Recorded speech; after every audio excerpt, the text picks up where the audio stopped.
अस्सलामुअलैकुम दोस्तों। दुनिया के वो लोग बदकिस्मत तरीन लोग होंगे जो क़यामत का मंजर देखेंगे। क़यामत से पहले एक खौफनाक आवाज़ आएगी। सब लोग सब कुछ भूल जाएंगे। खौफनाक आवाज़ से सूरज फट जाएगा, तारे टूट जाएंगे और चांद बिखर कर रेजा रेजा हो जाएगा।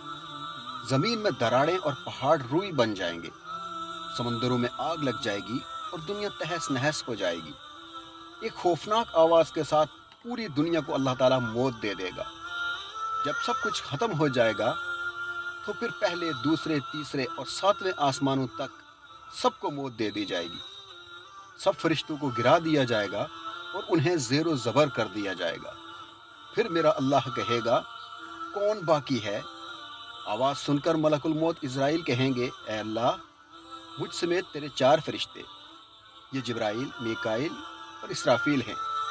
अल्लाह ताला फरमाएंगे, जिब्राइल और मीकाईल मर जाएं। इस पर अल्लाह का अर्श कहेगा, या अल्लाह, जिब्राइल और मीकाईल को तो बचा ले। इस वक्त अल्लाह ताला फरमाएगा कि खामोश, मेरे अर्श के नीचे मौत ही मौत है। फिर दोबारा अल्लाह ताला फरमाएगा, कौन बाकी है? जवाब आएगा, अर्श के फरिश्ते यानी इसराफील और मैं इज़राइल। फिर अल्लाह ताला फरमाएगा, इसराफील मर जाए।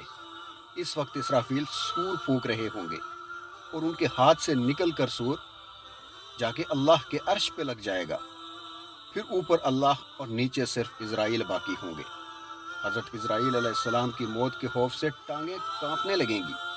फिर अल्लाह ताला पूछेगा, कौन बाकी? तो जवाब में इज़राइल कहेंगे कि बस अब तो मैं ही बाकी हूँ। फिर अल्लाह ताला फरमाएगा, जा तू भी मर जा, तू भी मेरी तरह एक मखलूक है। फिर अल्लाह ताला कहेगा, कोई है मेरा शरीक तो आओ। फिर अल्लाह ताला ज़मीन और आसमान को एक झटका देगा और कहेगा, मैं बादशाह। अल्लाह अकबर।